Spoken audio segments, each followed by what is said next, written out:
to the computer.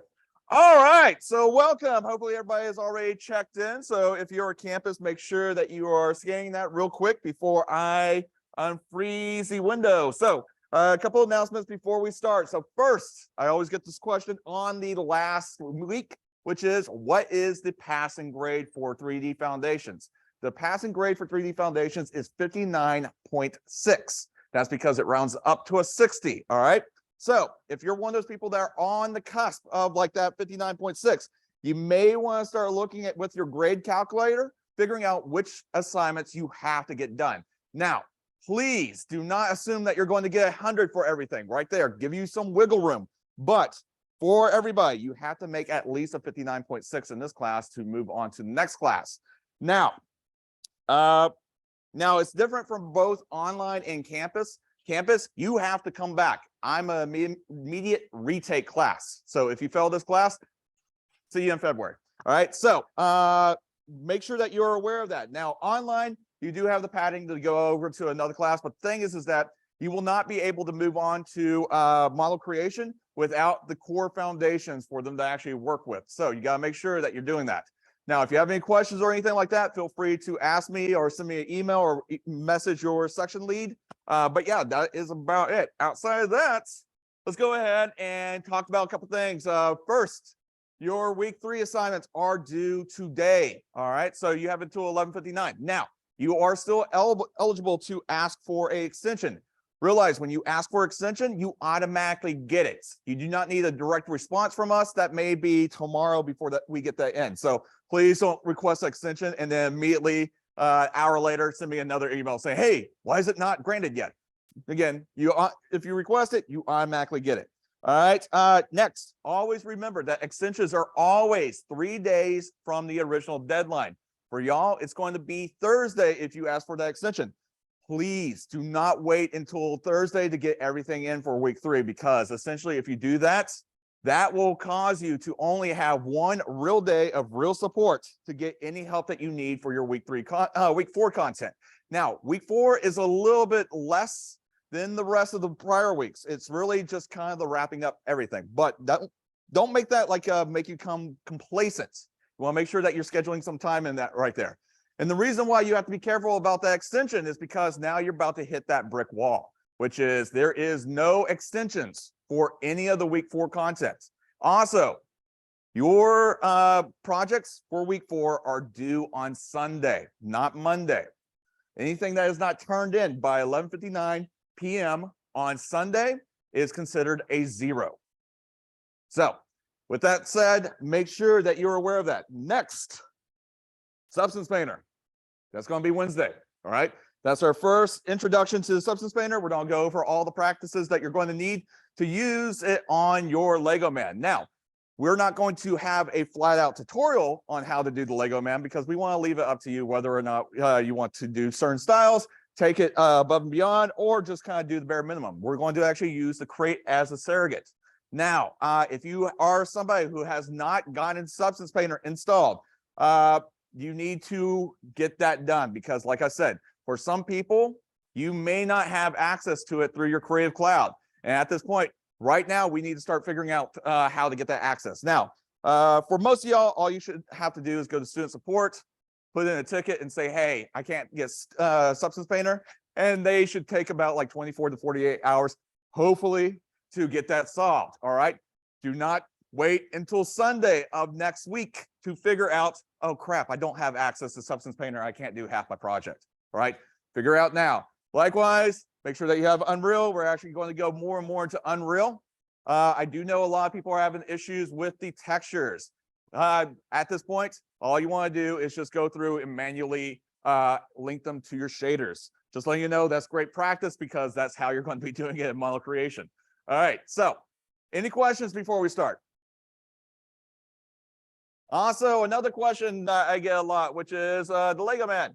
Make sure that you are watching and following the tutorials because I've had this case a lot with a lot of students where they'll just go ahead and model whatever like Lego Man that their heart's desires. And the thing is that we are grading you on how close you match up with this end result. All right. And also the whole process that we are using for those UVs is what is going to set the groundwork, the canvas for you to bring in the Substance Painter. Any other questions? I haven't gotten a question yet. I don't know why I said any other questions. All right. So with that, let's go ahead and see what is going on with today's lecture. All right. So pretty much what we're going to be doing is pretty much rebounding and talking about materials again, or shaders, which again, remember what materials and shaders are, which is how we tell Maya what to do with light. Everything that you see, everything that you perceive, color, material, texture, all that stuff, all comes down to what happens when light hits that surface. And the thing is that back in the day, we used to have very archaic ways of actually doing materials and shaders, which is, that's where that whole like Lambert, Blinn, Phong, Foggy, all these shaders that seem to have only a very specific purpose. There was a little bit of overlap, but for the most part, they were kind of their own world. And that was even more of a headache once you got into more complex shaders like skin, wax, car paint, water. All those elements right there actually required their own shader specifically written to get that look, that effect. And it was almost as a shading and lighting artist, you had to learn 20 different languages to be able to do your job because each one really had their own specific things that they were able to do. But luckily, there was somebody smart, and obviously they worked at Pixar. They decided instead of us making a shader specifically for the surface, how about we make a shader specifically to tell a surface what to do with light? Instead of it only being able to do car paint, what if we just have a shader and say, all right, this is what happens to light when it hits car paint? And that's where we get into what is called physically based rendering, PBR. And this has been a format that has been adopted over the last decade, which is, if we look right here, all of these are the same shader. We have denim, we have a glossy marble, we have wood, and we have semi-glossy chrome. And all of those are the same shaders with different values added to them. All right. And that's where we get into the standard surface. Now, when I say that this is now the standard that we're working with, realize that a lot of programs use this. Blender has it, Maya has it, 3D Studio Max has it, Substance Painter uses it, all these elements right here. But it is not a set standard. So when I say that, I'm going to try to use as many of the terms as possible, but not all of these surfaces uses the same naming, but the principles are the same. So with that, let's go ahead and introduce the surface, PBR surface that is built into Maya. And to really get that going, let's go right here into Windows, Rendering Editor, Hypershade.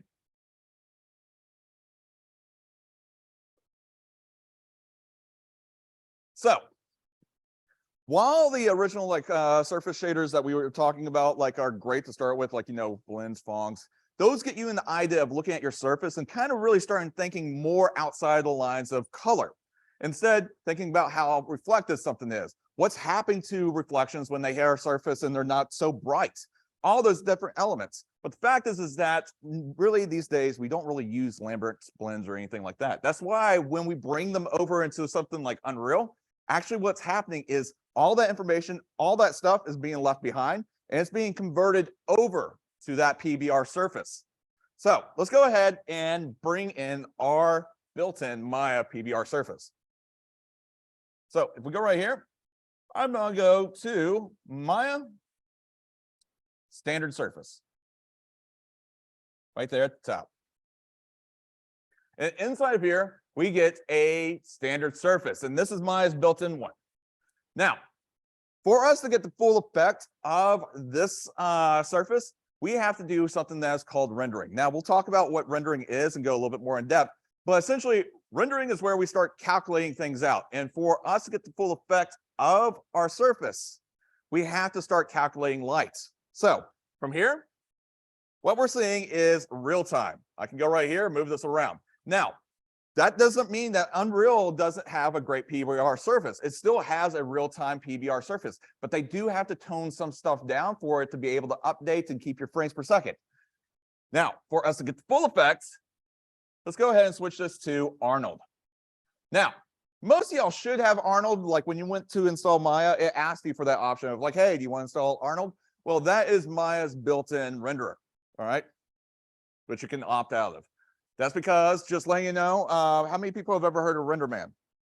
All right, a few people. All right, so if you haven't heard of it, it's Pixar's in-house renderer. You, as students, can get educational license to that renderer, all right, and install it into Maya. It's pretty awesome. But with that said, let's go right here and start looking at our surface. Now, one of the things that you're going to notice very, very quickly is how laggy this gets. When you start rendering, things slow down, and we'll talk about that more on Friday. So let's go ahead and break down a couple of these key attributes, all right? That's because how we can control them is how we actually get more and more unique elements. So the first one that we're going to talk about is pretty much every one of these categories has something that is called weight. W-E-I-G-H-T, weight. And essentially what a weight is a dimmer switch. It's us being able to turn off a key attribute. Now, if we look right here, we have color, we have specularity, we have all these elements right here. Some of y'all, granted, I always say this, but I don't think anybody's questioning themselves about this right here, but I use this as a bridge off, which is, why would you ever turn off color? Why would you ever turn off the color of an object? And this is where shading and lighting artists, this is where their brilliant mind comes in. So with color, that's obviously where we get, like, you know, the color of an object.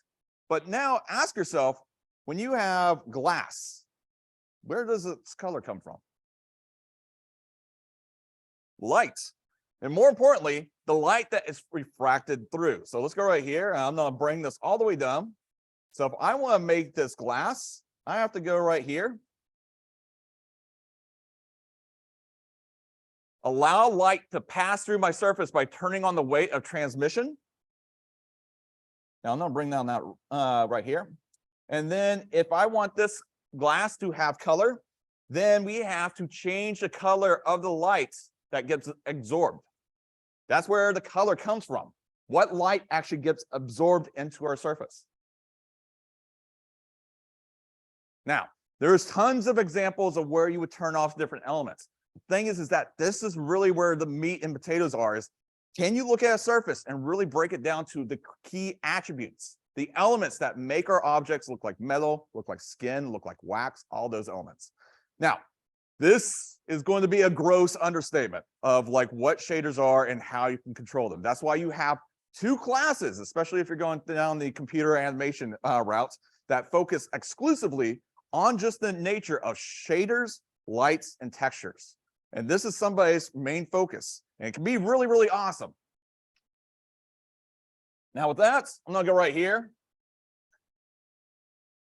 I'm gonna turn off glass because I will let you know, second that you introduce glass or water, that just slows everything down. All right, and I'm gonna bring down transmission and bring back up my weight. All right, so weight is where I can turn off the effects of my objects.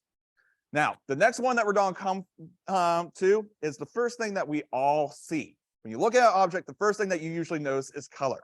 All right. Now, color goes by several different names: color, base color, albedo, diffuse. All of those are all the same word for the same thing. Now, when we talk about color, what are we talking about? All right. Can anybody guess what color really means? So when it comes to color, color is our true RGB value, which is when you sample something, the RGB value you get is your color, but without two key things that we have to worry about: shadows and highlights. Shadows and highlights are something that we have to strip out of color to actually have proper RGB value. And to give you an idea what that looks like, let's go right here to texturing, X, Y, Z. And let's look at a high-end texturing site. So we go right here. Let's look at what a RGB map for diffuse looks like. We have the true RGB value of that skin. but we went through and ripped out all the highlights and all the shadows, because all those details are the effects of lights that need to be generated, that need to be calculated. And if we hard code that into a map, then we lose that realism, because our highlights are not changing, our shadows are not changing, and that will kill our realism. So for that right there, color is our pure RGB value without shadows or highlights. Now, obviously, we need to have more than just pure color. So the next thing we have is an attribute that is actually applied to pretty much every one of our attributes right here. So if we look right here, not only in specularity and transmission, all these different elements right here, all of them will have a attribute called roughness. ROUGHNESS. Roughness. What roughness is essentially impurity. IMPURITY. And what that does is actually add a little bit of noise, distractions into these channels. They are supposed to emulate, when you look at a surface, the very, very tiny imperfections that break up that channel. So if we go right here, and I know I'm going to skip ahead, but I'll just let you know, specularity is how shiny something is. All right, so I'm going to go right here and go right here to my roughness right here for my specularity. So if we look, we can see that little highlight. What that highlight is that it is just a glossy reflection. It's reflecting the light, but it's not so pure that is actually giving us our perfect image back. That is because we have roughness. As I crank this up right here, we will see that that highlight pretty much disappears, because there's so much impurity that we lose that high contrast. But once I remove roughness altogether, we start getting now clearer and clearer highlights. It's almost getting reflective. So roughness is the impurity that we add in that channel. So kind of like get you thinking about this right here. If I was to have a glass, all right, a cup of water, and I wanted to do fingerprints. I wanted visual fingerprints of, like, the oils that your fingerprints leave behind. What I would do is essentially put fingerprints into the roughness of my transmission, so that when it goes through those areas, it breaks up our lights, making it look glossier. Now, with that is roughness. The next thing that we're going to talk about is, again, we already kind of talked about, but specularity. Bouncing back lights. When we say something is specular, we're saying how much light is reflected back from it. So if you have no specularity, then you're matte, M-A-T-T-E. If you have specularity, then you're at least reflecting back some light. Now, when it comes to specularity, there is two forms of it. When we say something is reflective and something is metallic, what's the difference between two? If I say something is reflective or something is metallic, one does something that the other one doesn't. They both bounce back a reflection. Let's see if I get this right here.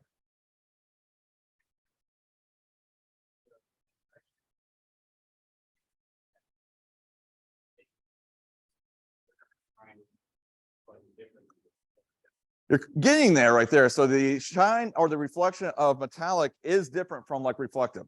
So when we say something, go ahead.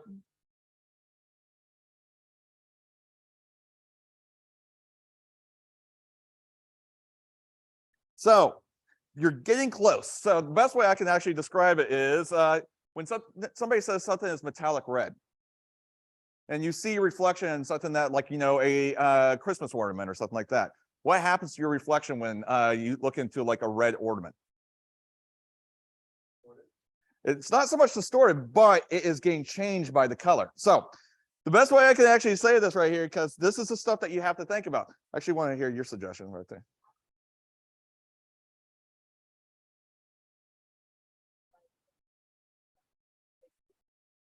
Yep.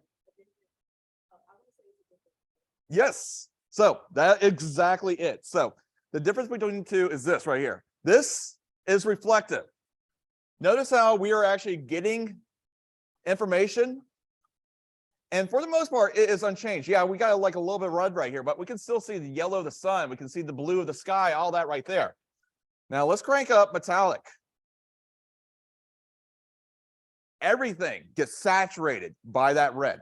So essentially what reflective is that we're getting our image back pretty much unchanged. When you look in a mirror, that's reflective. You're seeing yourself how you really are. When something's metallic, it adds its own color back onto the reflection.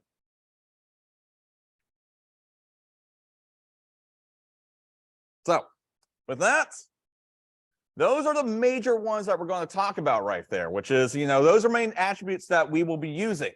Now, we will be using other maps that I'll get to in a second. But the main thing is that first and foremost, playing around with shaders are fine. Go right here, yank on some sliders. That's the best way I want students to learn, which is if you want to know what something does in Maya, if it's a slider, yank it all the way to the left, see what happens. Yank it all the way to the right and see what happens. That is the best way to kind of go about exploring these different elements and see what they do. But obviously, we need to have complexity. These sliders can only do so much. And that's where we get into the fact that every one of these will be driven by a texture. Remember, textures are just images that we use to deliver these attributes information. And for most of y'all, we already used it right here. If I go to color, and let's go, actually, I'm not Z back and add, all these are crap. So let's go ahead and add a cloth. Actually, I put that on the wrong one. So I'm going to add just a random image.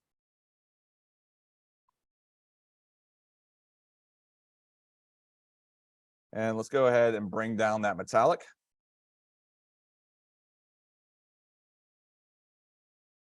So right here, we already know the first one right here. If we put a color image in there, that color image gets wrapped around our object, and that's what we receive as color. Right now, it's like bark. The thing is that is great for like our texturing our characters. But what do we do in cases where essentially we're not giving RGB value and saying, hey, show this pixel here?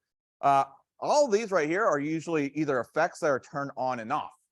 Well, the thing is that the reason why we use textures is it's a way of delivering complex math. The thing is that we can actually use images to essentially tell an object or attribute to be on in one area and off in the other area. So right here, this is really, really reflective. So if I go and inside of the color, actually the weight, I'm gonna put a checker pattern. And essentially, it will turn it off in one area and turn it on in the other. And the reason why it does that is because we can use color as math. All right. So instead of us giving RGB value, we can actually say, hey, this color means that it's on, this color means it is off. That's because you can take any number, any value of on and off, and do something called normalization. Normalization. Don't quote me on that. But normalization is where you can actually take any number and express it as a value between 0 and 1. And if we now take that property and say white is 1, black is 0, then we can use grayscale as that dimmer switch. And essentially, wherever the checker pattern is black, that effect is turned off. Now this thing is cranking. All right. So wherever the checker pattern is white, it's reflective. The areas where it is black, it is not reflective whatsoever. And then we can use grayscale anywhere in there to actually turn it on and off. Now, we'll be doing both texturing, modeling, and UVing and texturing within our roles of the industry. So depends on the size of the studio. If it's a bigger studio, then you will probably be doing the texturing and the shading. Just to let you know, like as the modeler, you do the UVs, all right? That is part of you getting the model done. Now, if you are in a smaller studio, you will probably have more hats that you have to wear. So you may actually be in the process of where, now typically you won't, not a lot of people will do like the character and the texturing because that is pretty complex. But if you're like a prop modeler, you'll probably do the modeling, texturing, and all that stuff right there. Because essentially you'll be doing multiple things. You'll have like a prop database that you'll check out props. And as you get done, you pop them back in. All right. But a good question right there. Now, with that said, that's are the main areas that we're going to focus on: base color, specularity / metallic, and roughness. But there is one other key attribute that we can use, which is tertiary detail. All right. So far, we talked about how we can add color and change the way that light hits our surface. But we've already talked about primary form or base shapes. All right. Secondary form is the details that we can model by hand onto those base shapes that we created. It needs to surface first, but we can actually model that by hand. But then we start getting into the last form, which is tertiary form. The details that are way too small or just way too much of a pain in the ass to model by hand.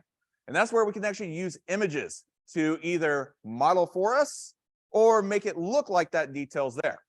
And it comes in several different forms. First, just let you know, if you can model it, always model it because you don't have to do any trickery or doing After Effects to make that surface appear the way that you need it to look. But like I said, there are some things that are kind of a pain in the butt. So let's say I was having a character walk across a cobblestone road or against a brick wall. I'm not going to go through and model every one of those cobblestones, nor am I going to model every brick of that wall. So what I could do is our first one, which is right underneath geometry, which is that middle one right there. That is what we call a deformation map. DEFORMATION. Deformation. And essentially, what it does is wherever there's white, it will push out a vertex. Wherever it is black, it will recede it, and it will physically change the silhouette of our object. If we look right there at that cube, we can see that the geometry is actually moving, changing its silhouette. Now, this is a great effect. The problem with it, though, is that it does take a lot of rendering power, right? You don't typically see too much of this in games, but we do use it a lot in computer animation. And the reason why it's intensive is because essentially at render time, your surface has to be subdivided to the point where it can meet up with all those pixels, because every one of those pixels are trying to do something. Well, that means that it has to super define the object, add more and more geometry, and then from there, move it. All right, what's up?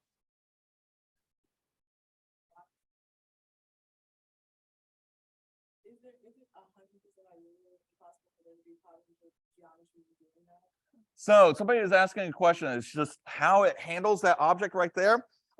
Is there anything where you have to worry about as far as problem geometry? So essentially what happens is that when you subdivide, it will maintain the proper geometry over and over again. It will never create one. Actually, please don't ever do this. But if you take a model that has problem geometry and you subdivide it, it's not the best thing in the world, but it will go through and fix all those issues. Will it be the best mesh in the world? Nope. But it will actually make sure that everything becomes quads. Yeah. So same way right here.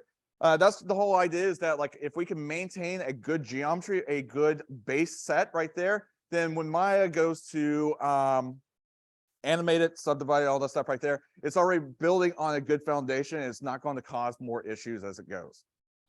But Yes. with that Yes. said, Hello. like I said, it's going to have to subdivide. It does that at render time. It adds minutes to your animation. Add on to that right there, if you have an animation that is several frames and several minutes long, it's just going to compound that right there. So we have to use it not so much sparingly, but we have to make sure that we are getting the best use out of it. Now, the next one that we're going to talk about is someone that most of y'all probably have heard of.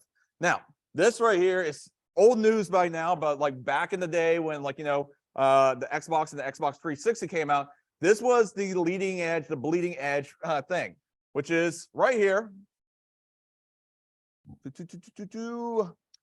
Here's my notation tool. This one right here is what we refer to as a normal map. Has anybody heard of a normal map before? Normal. All right. So what a normal map is that it is a big fake. All right.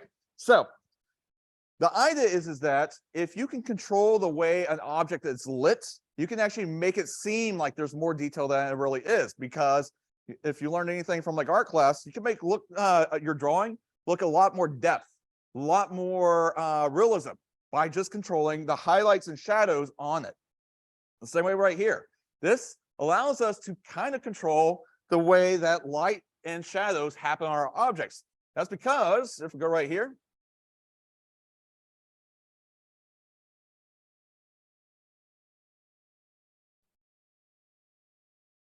go away. All right.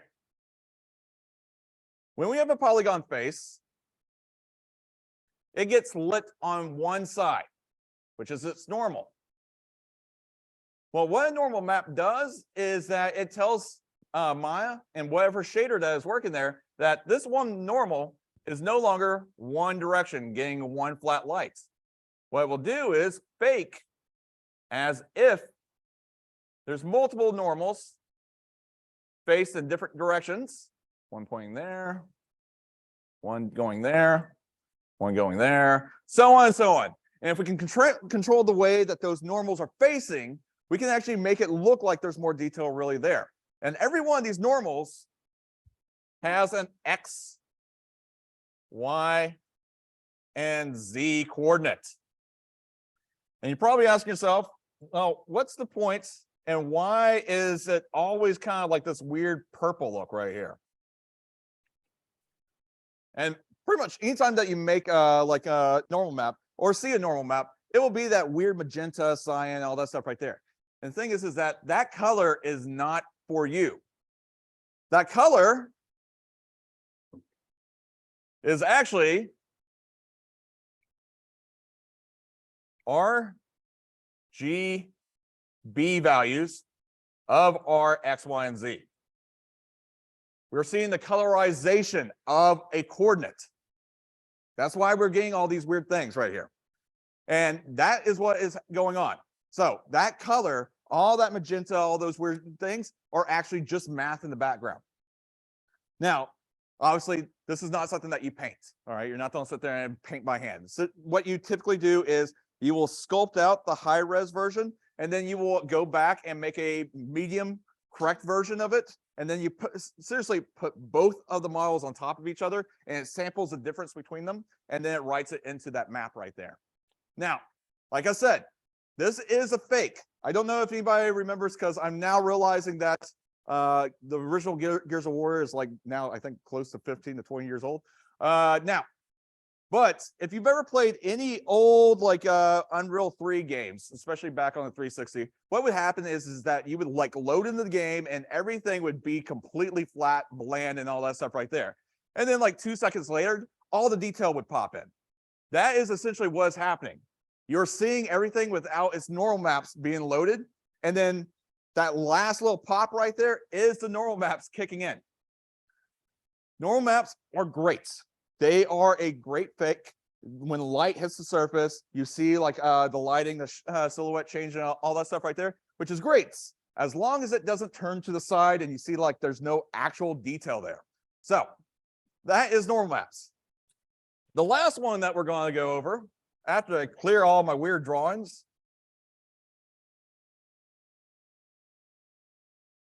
is this one right here, that very, very drab and gray one.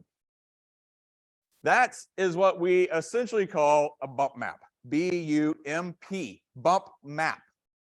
And all that is that it is essentially a drop shadow. If you've ever like loaded up Word or done any kind of clip art and added a drop shadow to that element, that's what this does. All right, it just gives a little like gray, black or gray area. This is the weakest effect. But what's cool about it is, granted, normal maps do render pretty quick. Bump maps, they render almost instantaneously. They do not need a lot of power to process to get the effect across. Now, Each one of these effects has their pros and cons. Like again, deformation maps, great detail, it changes our silhouettes, and it actually makes that geometry appear the way that it is. But it's more intensive when it comes to rendering. Normal maps, great. They render pretty quick, but they don't actually change our geometry. It's just faking the lights and the shadows. And then lastly, bump, not a great effect, but renders almost instantaneously. And you're probably going like, which one would you use? Well, you can use all of them at the same time, just based off of what you need them to be there. What's up? Hello?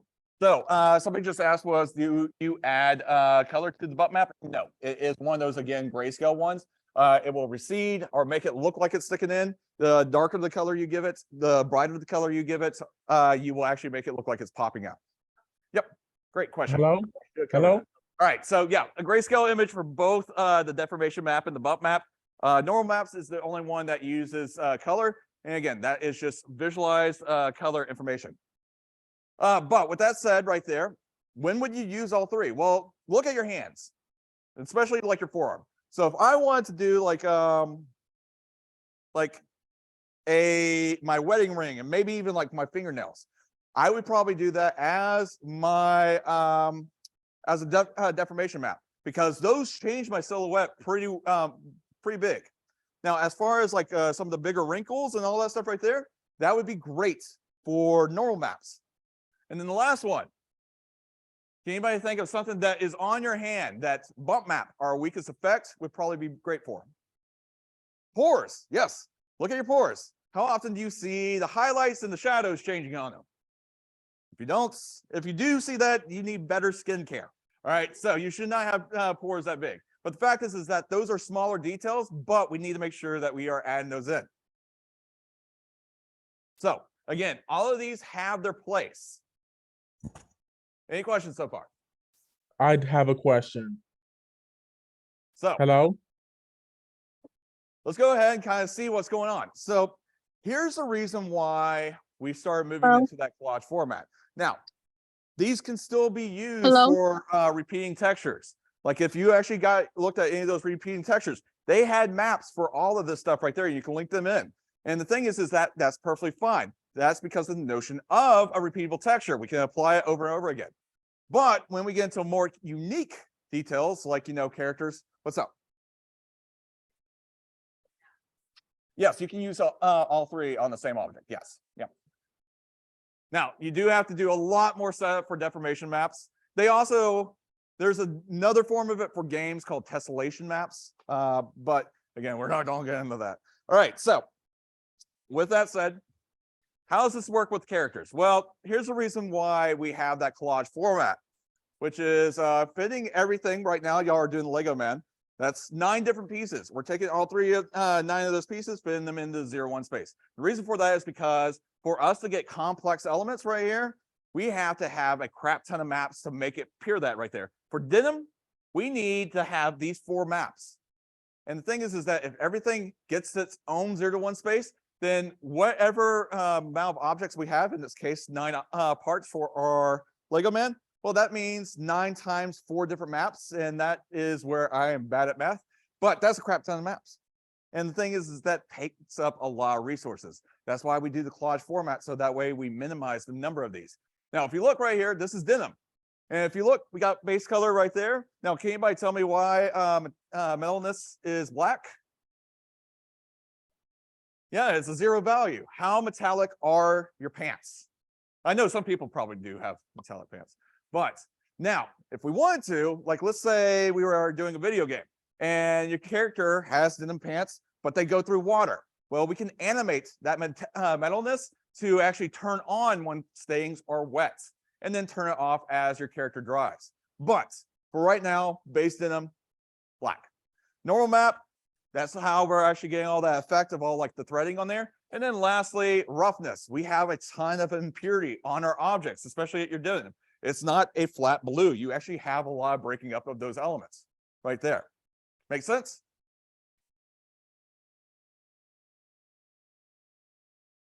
All right. Let's see right there. Why is there so much, no such thing as form? I'm not exactly sure what you're asking there. So maybe try rephrasing it. Why can we barely see any bumps with the bump map? That's because, again, all it is a drop shadow. It doesn't really stick anything out or pull in. Now, this right here, we have these 4 maps, and this is how we would actually set up Arnold shaders. Now, for us, this is what we will be using when it comes to Unreal. So right here, we have our base color, and then we have our normal map, but then we get this wonky one right here, this yellow one, that is roughness, metallic, and ambient occlusion. Now, I'll let you know what ambient occlusion is that it is a $500 word for that shadow that happens when 2 surfaces get really close to each other. That contact shadow. Now, the reason why it's yellow is that Unreal is very, very efficient. So it likes to pretty much compress what it needs to do. In this case, first we have to understand how color images work on computers, which is when you look at a color image, it's not actually color images. It's 3 different black and white images. One black and white image for how much red you need, how much blue you need, and how much green you need. When they get composited together, they form a color image. Well, instead of having 3 different maps, how about if we have nothing but black and white images, how about we pack them into the different channels? This is actually 3 separate maps that when we bring them into Unreal, we separate them, all right? The reason why it's yellow is not really for us. That is a byproduct of those 3 different maps that have nothing to do with each other getting overlaid. So let's go ahead and see what all of this looks like.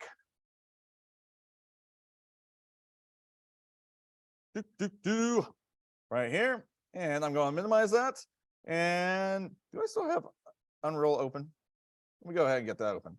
And while that is loading, let's go ahead and grab our first lecture activity. Just let you know, this is one of the shortest lectures, so have fun.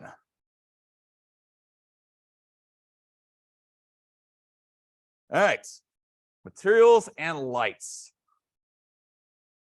And what we want to do is let's go ahead and grab that open mic.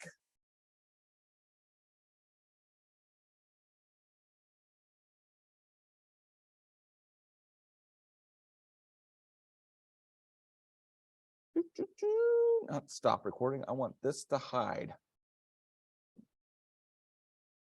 All right, so once that loads up, again, remember, for Unreal projects, it's best that you go right here and extract all. That way it will put it into a folder for you. Because I don't want all that stuff to be like loose. It's very easy to lose track of all that stuff. So I right-clicked on it and I did extract all. And then I want to go right here and hit copy on the expanded project. And then let's go right here to documents, 3DF, week 4, and lecture 9. And once we do that, let's go ahead and load this up. So I'm going to go right here to Unreal, go to more. I'm going to browse for that project by going to my documents, 3DF, week 4, lecture 9, and I'm going to load this up. Open mic.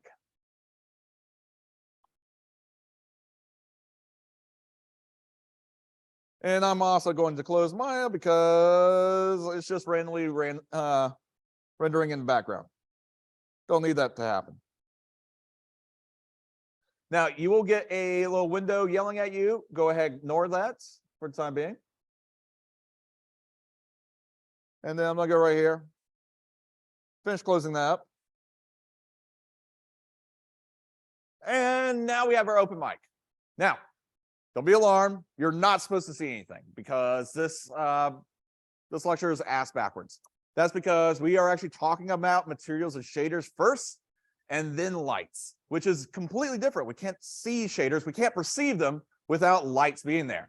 So for that, we're just going to go right here.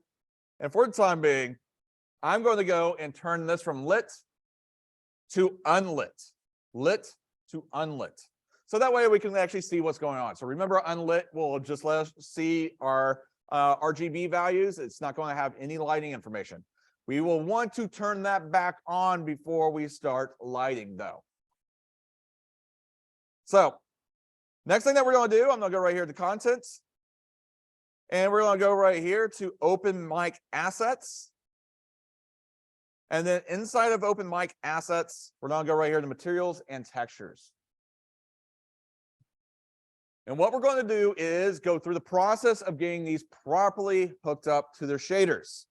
Now, you're going to be using the same exact process to actually hook up your shaders inside of Unreal for your Lego map.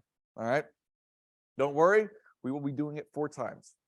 Now, before we do anything, so when it comes to our textures, that is our information that we're giving to our objects. So it's important that we're giving as much information as possible, especially in the case of black and white images. Grayscale. Ranges on grayscale is important. And that's where we get into the weird world of, let's see if anybody's ever heard of this before. Has anybody ever heard of color space? COL, so a couple people over there. All right, so just to let you know what color space is essentially, wouldn't it be nice if red was always red and blue was always blue and white was always white, black was always black? Well, that's not the case, all right? There's actually different color profiles depending on the device, programs, or whatever you're using for. 9 times out of 10, if you're actually watching anything or browsing anything on the internet, all that stuff right there, you're more than likely going to be in what is called sRGB. sRGB, which is a compressed color space, color profile. What it is that it's essentially every color that we need to see. All right. There is tons of color that we cannot perceive or really know what's going on. And when, especially in the streaming age or anything that needs to get to you fast, well, if we can strip out the colors that we don't need to really see or really need to see to in that clarity, well, that's where we get sRGB.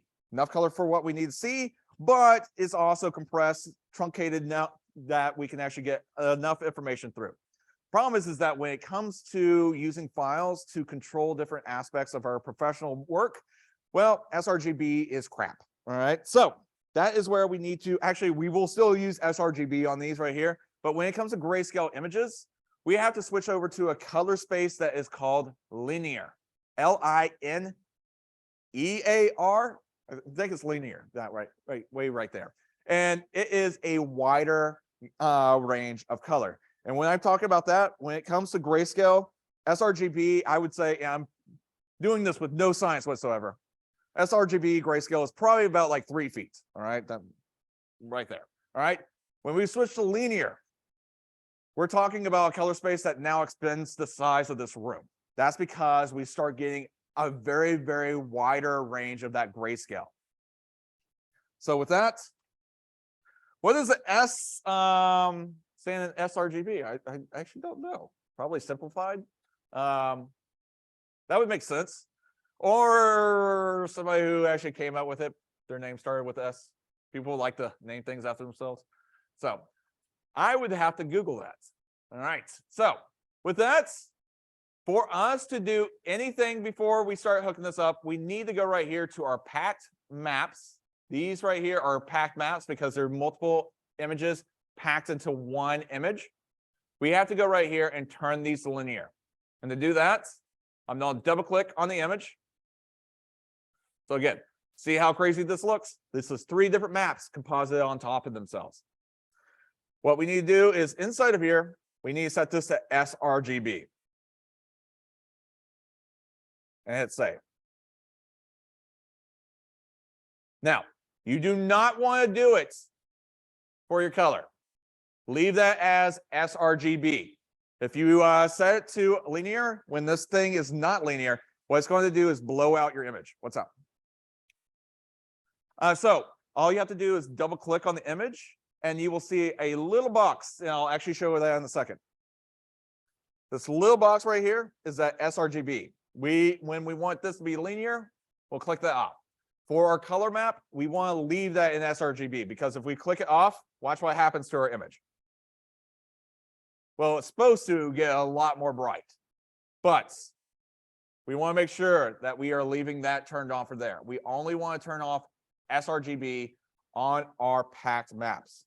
So right here, That's our pack map. So I'm gonna double click. Turn off sRGB. Hit save. Go right here, double click. Turn off sRGB. Hit save.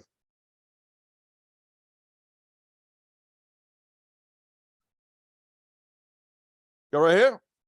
And last one, hit save.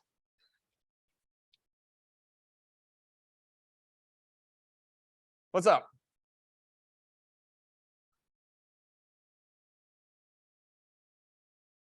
Yes, so somebody's asking which ones that we need to turn off. As the weird ones right here. Now, I don't want to use that as the set standard. What we're looking for is if you hover over them, you will see occlusion, roughness, metallic. Occlusion, roughness, metallic. Occlusion, roughness, metallic. So look for those ones right there. They're going to be for you in this project. It's going to be like the last one. Now, again, do not take that as concretes, because these are actually named in a way that they will order themselves that way right there. If you bring in your like Lego man and you didn't go through that process, they may be in a different order. So you want to make sure that you're looking at that very end to see which one it is. All right. What's up?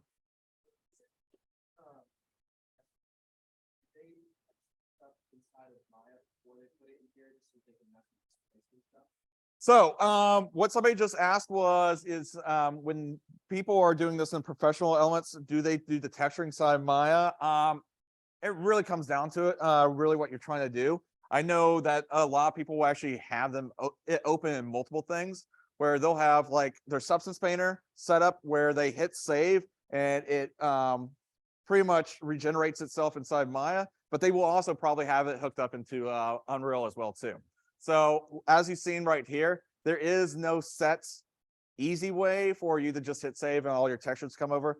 You have to do a little bit more setup. If you've looked inside Maya, there is send to Unreal. And if you have that set up right there in that link, then that becomes a lot easier right there. So it really comes down to what you're trying to see, because things can look different in Maya than they do in like Unreal. So people will actually look at all of them at the same time.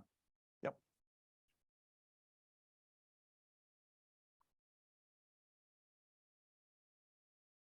All right, so with that, we're gonna go right here. Let's go ahead and link this up right here. So I'm gonna go ahead and open up the bucket. With it open,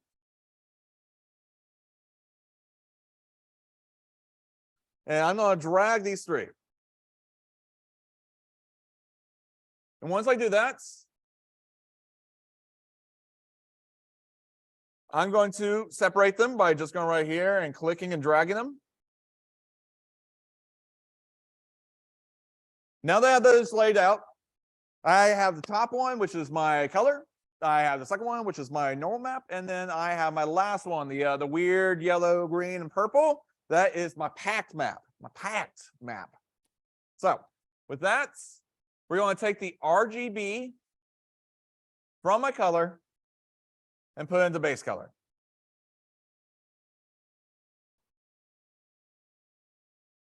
From there, we're going to take the RGB from my normal map and plug it into normal.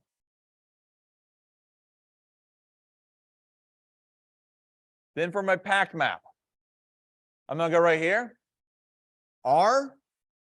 I'm going to take the R channel and plug that into ambient occlusion.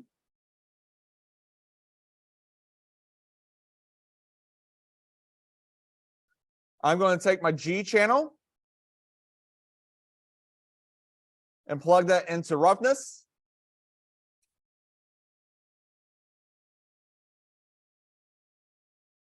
And then from there, I'm going to use my B channel and plug that into metallic.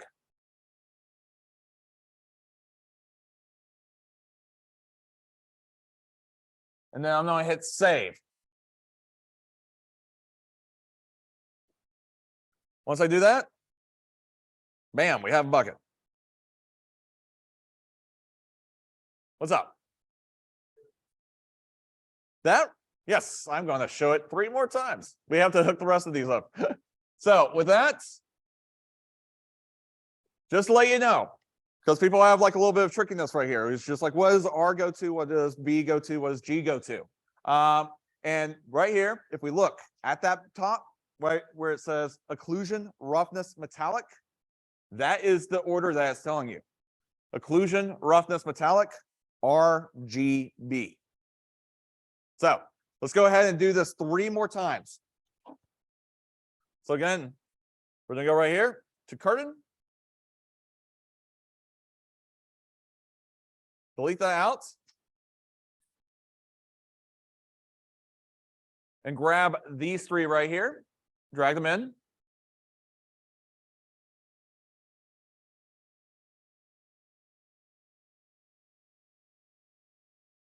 And again, the RGB for my base color, it's going to go into base color. Now, if you misclick, all you have to do is hold down Alt and click the chord. If you hold down Alt and click the chord, it will sever the connection.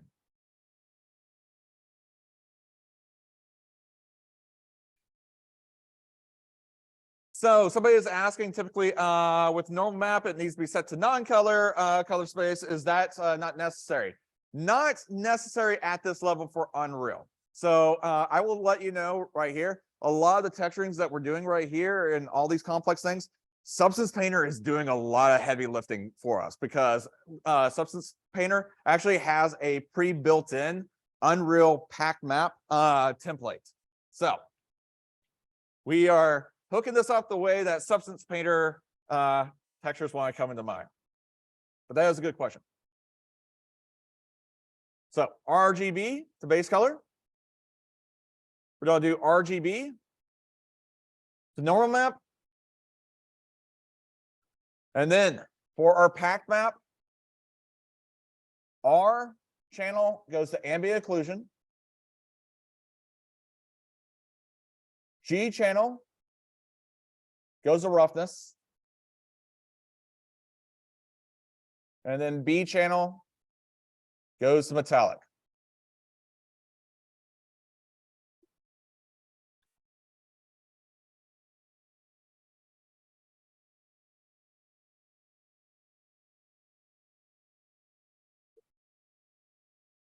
Two more times. Go right here. Delete that. Grab all these.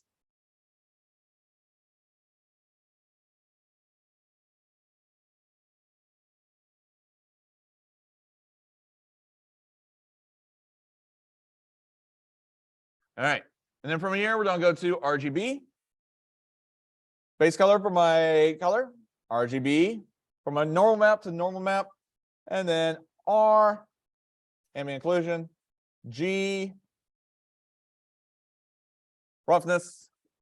And then B, metallic.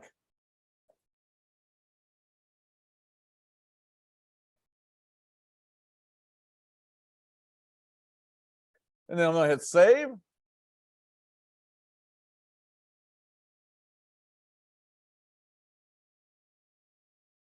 And then one last time. Go right here. Bah. That's why I hate having only one monitor.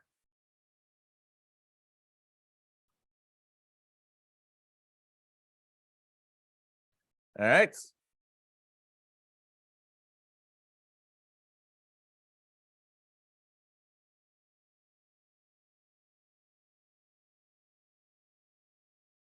So we're gonna go right here. RGB, base color, RGB, normal map, and then R, ambient occlusion, G, to roughness, and then B, metallic.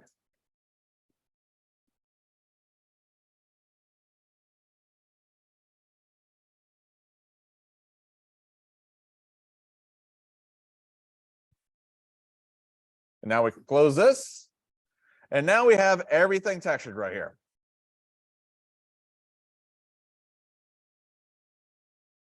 Any questions?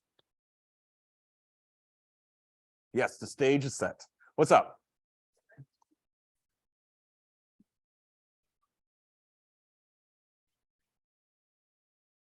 So somebody just asked that. I mean, not just asked. I mean, I don't mean like just asked that. So somebody just asked, hey, when I load up the shader, there is already like a white little square, usually is param, which means parameter. Yes, that's just a placeholder. That's kind of giving the white color to the shader. Yes, you can just delete that. Delete it and then add in those other shaders. All right. So what's up?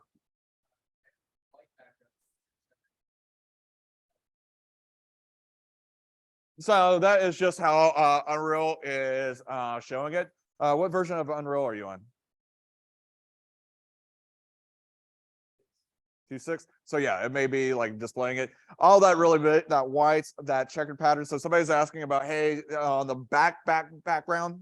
Oh, it always trips me out when I see the live transcription. But anyway, the background, if you see that checker pattern or a white pattern, all it means is that there's no information going into the shader. That's perfectly fine. What's up? What? Yes. So what somebody just said was, when you finish with all the shaders, is it okay that they're all matte? M-A-T-T-E? Yes. That's because we're still in unlit mode. So we can't see reflections or anything like that, shadows, nothing of that, without switching out. Which brings us to our next part. Any questions before we move on to our next part? Nope. All right. So with that, we have everything linked up. Everything's looking good. So now let's say bye-bye to it. So we have all that information. We have all this right here. But again, we're all inside of a black box. There is no light whatsoever. You cannot perceive color. You can't perceive anything without light. And that goes back to how I said this lecture is kind of backwards. We usually should talk about light first and then go into materials. But there's a little bit of method to the madness. So with this right here, what we have to do is realize a couple things with light. So one, obviously the scientific factor of you cannot see anything inside our world or anything without light hitting it in some way. And then how we perceive different elements is how light either bounces back, gets absorbed, or gets refracted around all those different elements right there. So that's the scientific purpose. You won't be able to see anything without light. Then we also have to talk about the artistic elements of light. All right. So before we get into the artistic element of that, let's go ahead and go right here inside place characters. And let's look at our different lights. Now, for the most part, you're kind of looking at that. Well, that's not really a wide range of lights. Well, there's not that many different types of lights in our world. So these right here cover the gambit of what we typically would see in our real world. First one is directional light. Let's go right here, drag that in. Now, directional light is there to simulate one very unique, very, very specific light. Can anybody guess what it's supposed to simulate? What? Not a light bulb. We have one light in our universe. Yes, the sun, exactly. So here's the thing. It has to be a specifically built light to mimic the sun because of what happens when the sun is shining on us. Sun's so far away that by the time that the light rays hit us, they are actually parallel with each other, giving us a very, very unique shadow. Like if I was to take a spotlight and point at you and then compare that shadow to your shadow in sunlight, there will be completely different. So this right here is to mimic those parallel lines. And if we look right here and look at that shadow, notice how it's coming out nice and straight. There is no like widening of the figure or the shadow as it gets further and further away from the object. So that right there is the sun. Now, what's typically used in conjunction with the light is this skylight. We're not going to really do much with that, but essentially what the skylight is supposed to mimic is our atmosphere. Light from the sun hits our earth, bounces back, hits the atmosphere, gets suffused back down. Now, those are our two main natural lights. The next is our man-made lights. So right here, this is what we call a rectangle light, even though it looks like a sphere. And what this is supposed to simulate is our artificial like panel lighting. All right. So if you've ever seen like a work light or hell, even these lights in the ceiling, that would be technically a panel light, a big kind of shape of light. All right. This is also how we kind of get light going through the windows and stuff like that. But why is the directional light in lieu of the skylight equal to sun? Well, you would use both. All right. You would use the sunlight and then you would use the skylight to help kind of diffuse it. That's why you'll typically see them used together. Next is a point light. Point light is essentially just, well, exactly what it sounds like, a point of light. These are supposed to simulate bare light bulbs. If I was to take like, like a hanging light bulb and put it in a room, the light that I would simulate is this right here. And then last but not least, or what we're going to actually be using, is a spotlight. Now, spotlights is essentially a point light, but with barn doors on it so that you can control it better. How many people have ever done like drama club, done any plays or anything like that? If you lit the stage, you lit it with a spotlight right there. So this is what we're actually going to be using for our practice. Now, those are lights, and again, we already went through the scientific nature of it. Can't see anything in our world without lights. But let's talk about the artistic aspects, which is one of the first things that you will have to probably do, especially once you start modeling your stuff. Eventually, once you get done, you're going to want to show it off. And the problem is that with modelers and with animators and all that stuff right there, they are typically, they don't think about their lighting. And the problem with lighting is that less is more. One of the first things I see people do is that they will take and make a light and have the light pointed at every part of our object, blowing it out. Our objects need that gradients, that depth right there to have that separation. And if you have light blasting at every part of your object, you kill that gradients, that depth. So less is more. Also, you got to make sure that everything's on the same page. All right. Everything that you do, your textures, your models, and even your lighting has to all tell the same story. All right. And that's because you don't realize it really, but every time that you watch a movie or a TV show, there is about over a century of filmmaking that is ingrained into our psyche, that they will actually use lighting tricks to invoke a certain mood. So let's say I would go right here. And I'm going to expand this right here.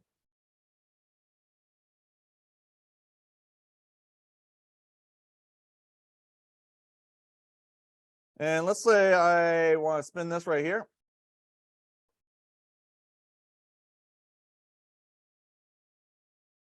And now we have this really, really sharp light all the way from the top, right there. And now I'm not saying everybody, but if you kind of look at this, how many people are kind of like getting a little bit of anxiety, a little anxious right here? Like, that harsh, crisp contrast. You almost feel like worried that this open mic, this bucket on open mic is going to bomb. You're worried about it. All right. Well, the thing is that let's go ahead and reverse the direction of that light.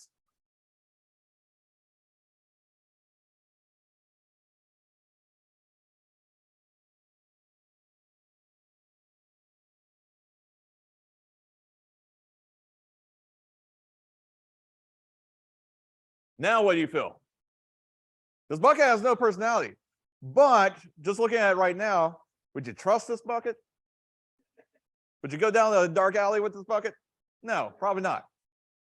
And the thing is that this even has a specific name. This type of lighting is called lighting from hell.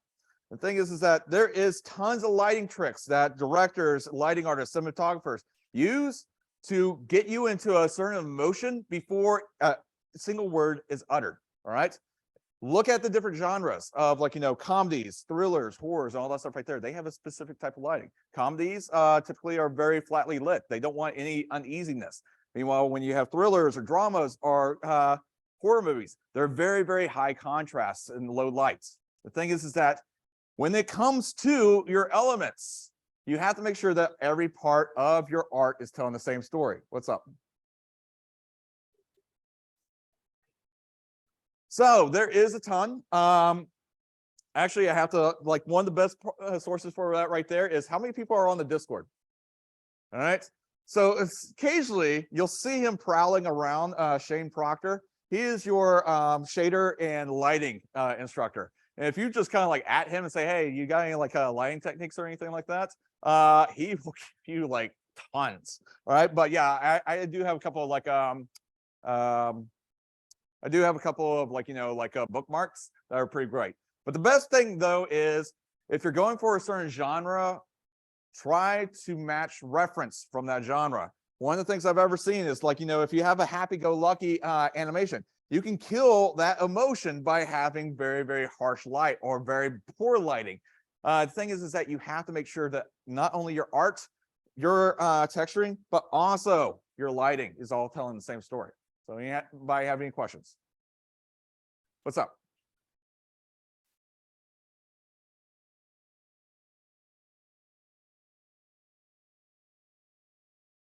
What? Dual light? What?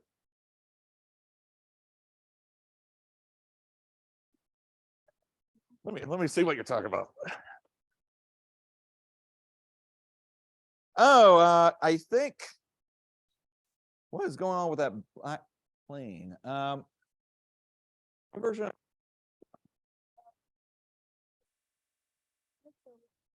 Well, really with this right there, if you want to, you can select that background and hit delete. I will also let you know that like, we will get to that in a second. Unreal will have like this weird like bloom effect that it will do. So don't worry about it just yet. But we'll take a look in a second. Yeah, like Unreal has this like weird blooming effect. All right. So with that, there is no type of forbidding lightning. Not I can't talk right now. Forbidden lights. It's just you want to make sure that you're taking reference and lighting your subject to match that reference. And in this case, guess what we're about to do? Exactly that. So we're going to actually do a very basic lighting setup. How many people have ever done photography? So with your hands still up, how many people have ever done photography and heard about 3-point lighting? All right, so that is the number one first type of lighting that you will learn about, which is we will have a key light, which main job is to be our main focus light. The fill light is to help ease the gradient, so that way that key light doesn't go all the way to blackness. And then we will finally have a backlight, which is going to pop our subject away from the background. And the best way to go about lighting is the same thing that we would do with modeling, which is if you're going to model something, what should you find first? Reference, yeah. So reference of what we're trying to do. So if we want to go right here, we need to find reference for lighting. So 3-point lighting.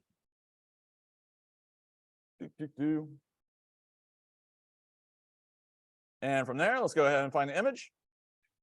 And I know I grabbed the same one as like last month, but I do like how the red pops her away from the background. So I'm going to keep on using this one right here. So if we look right here, we have our key light hitting from the side. Then we have a nice fill light right here. So if you look how harsh the lighting dips into shadows, this right here, that fill light job is kind of ease that transition. And then lastly, we have a nice red backlight to pop them away from the background, kind of make sure that they don't get lost in the background. So with that, let's go ahead, bring in our first spotlight.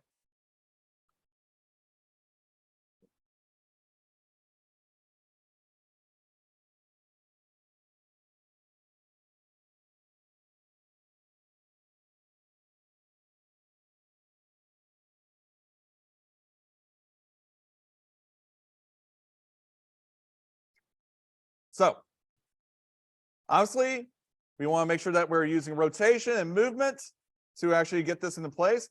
Now, one of the things to help you with moving stuff around inside Maya, I wish Maya would do this as well too, but if you hold down Shift as you move something, your camera tracks it. So holding down shift as we move, our camera will track with our object. Now, we have it in a good position right here. Probably need to bring it a little bit closer. All right, that's looking good right there. But position and rotation, all that stuff right there, don't scale a light. Instead, you want to make sure that you are moving it and only rotating it. But we have two main factors we have to play around with. First is intensity. How much energy does this light have? The more intensity, the brighter it gets. Next is color. Color is how we can actually change that light. Now, every light has color. White is, obviously everybody remembers science class, white is every color, but every light has color. Now, we have to be careful because too much saturation on color can make it go into neon, very, very artificial lighting. So you have to be careful. Now, if you're going for a cyberpunk kind of look, then yes, saturation on your lights is going to be what really sells that. But let's go ahead and add a little bit of color.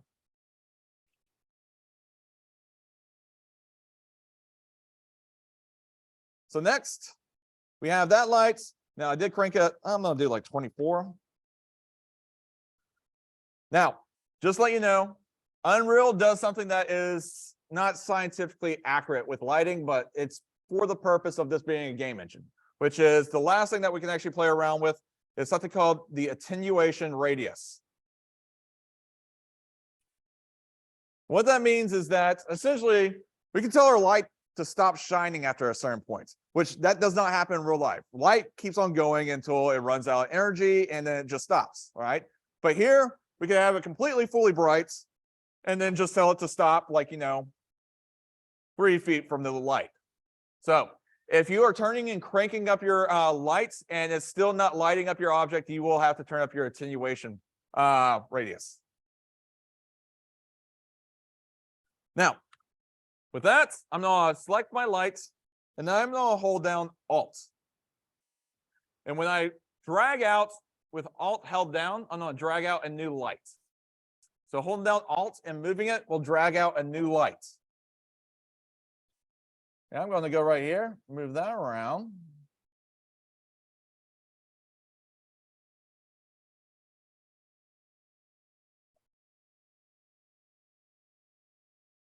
Maybe you move that down.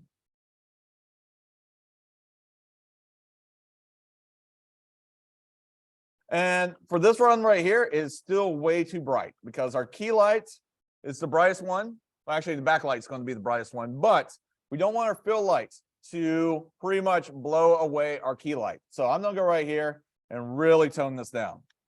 Like I'm going to type in 4. We may even go even lower, like 2. And the thing that we're trying to do is to essentially not have this dip to darkness way too soon. We want this to be a little bit more gradual. And that right there is looking good. Now, last but not least, I'm going to go right here. And I'm going to drag out this light here. And I want to angle it so that way we are catching a little bit of the top and the sides right here.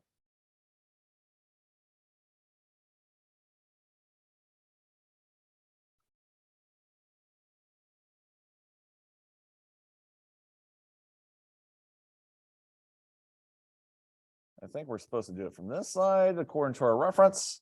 Yeah.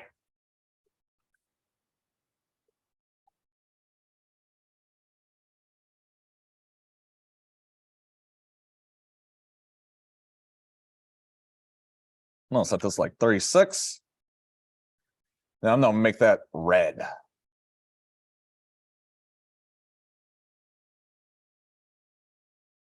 Just so that way we're getting that slight red going across here.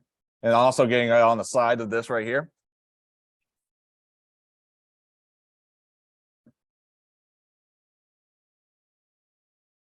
Yeah, getting that nice highlight going right there.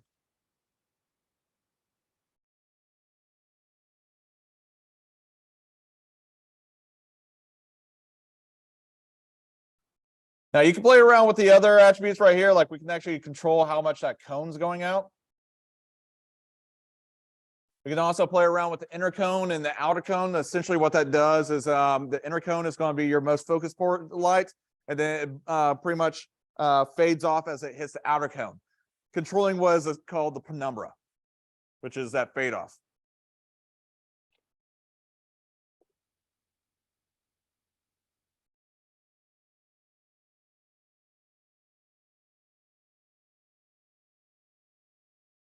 And there we go. Got that.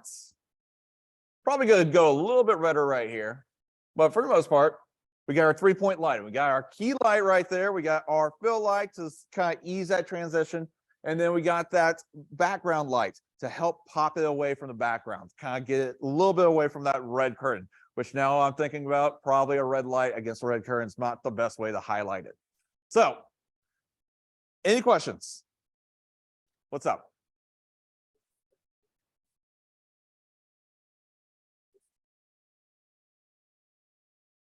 So brightest as in the lights on the side, or the brightest as in like the fill light, the key light, all that stuff? Okay, so all three lights. The brightest one is going to probably more than likely be the back light, because that is just a really hot light aimed at the back of the head. Usually what it's doing is trying to get like a really sharp highlight to kind of get you away from there. Second hottest one is, and when we say hot, we're talking about how bright they are. The second hottest one is going to be the key light, and then the weakest one is going to be your fill light. Yep. Any questions so far?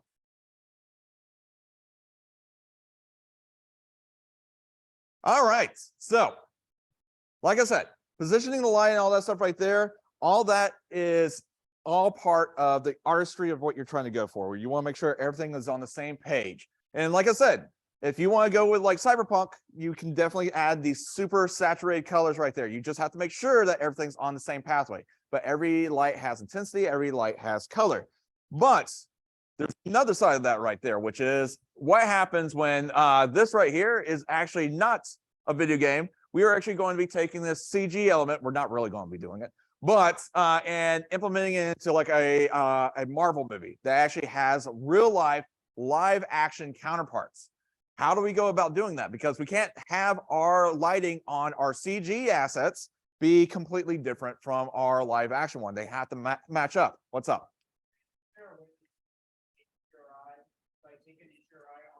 We're getting to that right there. So yeah, somebody did bring up a HDR right there, but that is one way that we can do that right there. And we'll talk about that in a second right there. But one of the things that we're going to bring up is that, yes, when what usually happens on the set, the live action one, you will have a technical director and a lighting director that will go there, and they will write down all the positions of the lights, their intensity. They will take all the readings right there. And the cool thing about this right here is that there is scientific ways to accurately tune these lights to get the right settings right there. Now, this is going to be a very, very simplified version of this right here. Just letting you know, there is some crazy lights that we can go in and change every attribute. There's actually a realistic sun and sky light. I think it's still inside Maya. It doesn't get used a lot, but it is essentially a light that you can put in there. And if you ever are curious, you can actually put your birth date and the time that you're born, and it will actually move the sun to exactly where it was at that time of day in that exact year. So, all right, with that said, what I'm talking about is something called color temperature. Now, there is way more to getting our assets to look the same way, but with this right here, we can actually tell these lights to have the right color temperature. And if we look right here, we can go and look up temperature chart.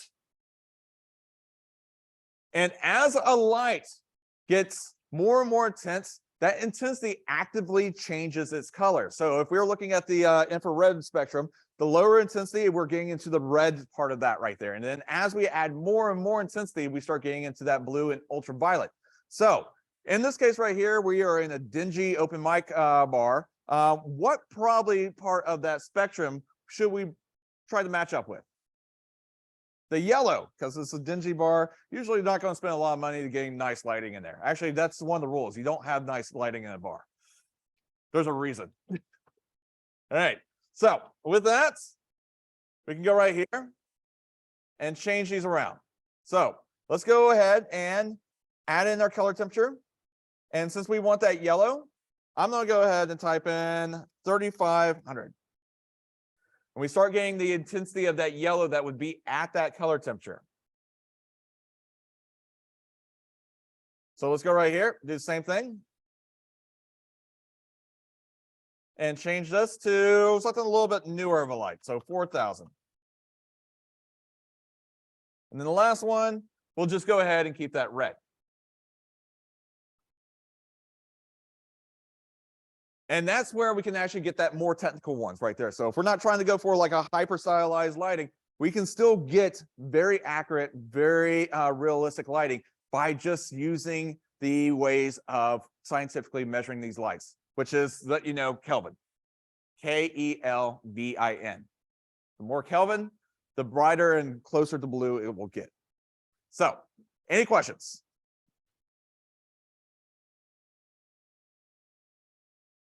Now, that was to kind of just make you aware of like color temperature and how you can actually get more realistic lighting. But the next thing that we have to do though is something that is unique to video games, which is by default in most rendering packages, if you have a light, you get by default shadows. Well, with Unreal, you have to calculate shadows. Now we're getting a little bit of shadows right here, but these are all draft versions of this right here. And the thing is that we have to actually go through and calculate them. Now, obviously, if you have a game character and they're running around, those shadows are getting figured out each frame of the game. But when something does not move, those shadows don't actually get calculated every frame. Instead, what they'll do is calculate that shadow once and then write it to a texture and only show the texture. And the thing is that that's what we're going to do right here. Have it calculate all our shadows and write them to a texture.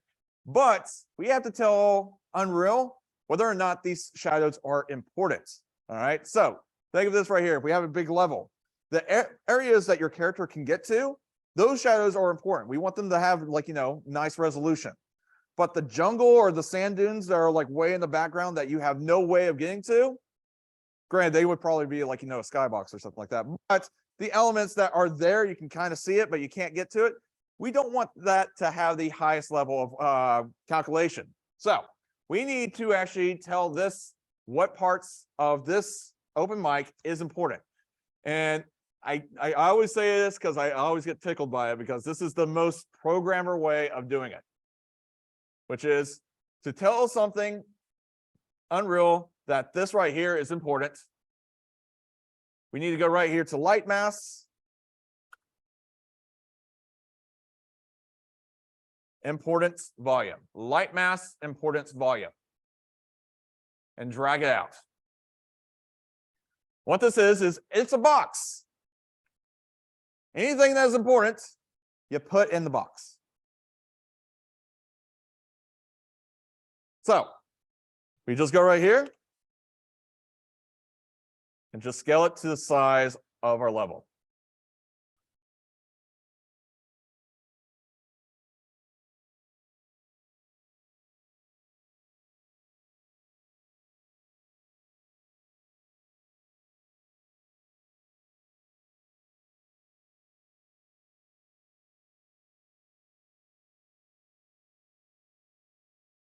And once we have that in there, where was that again? So if you go right here, type in light mass in the search engine, you will see light mass importance.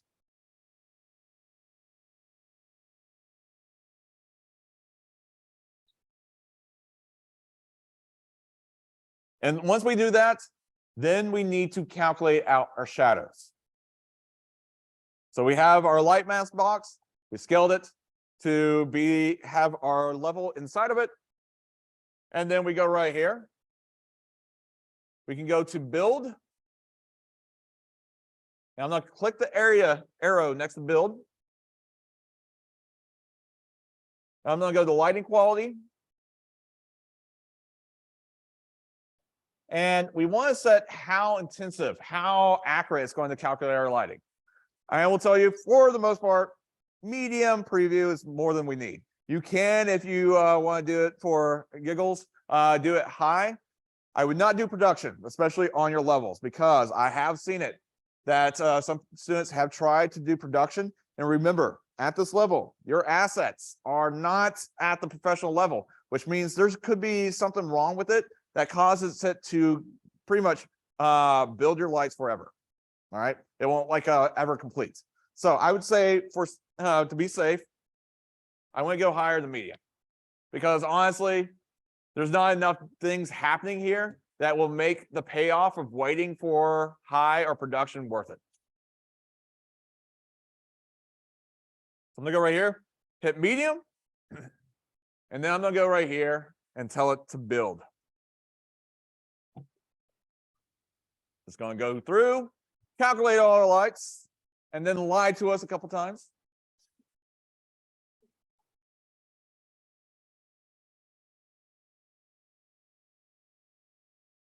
So yep, that's fine. It'll build the lights, and then it'll say that it's done building, and then proceed to build for like another like 20 seconds later, more.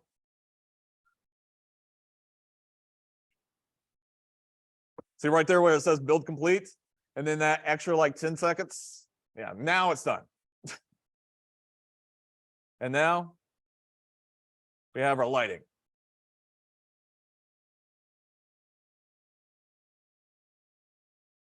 Now, when we build our lighting, realize that if we move anything, like if I go right here and move this,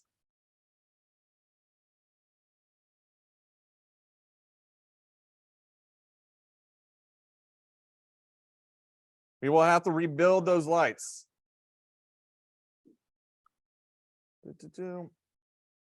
Where is my move tool? Oh, it's because I selected something in the background. Don't want that.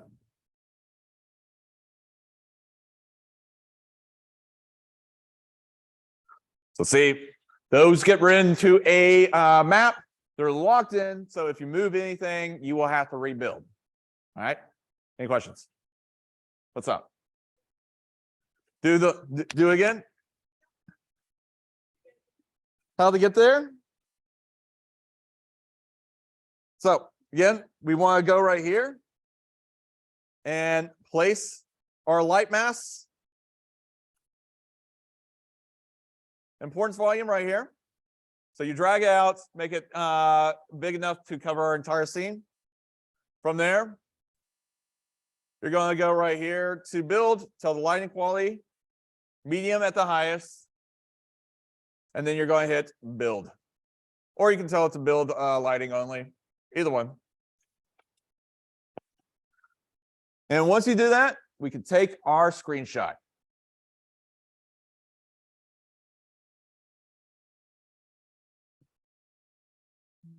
All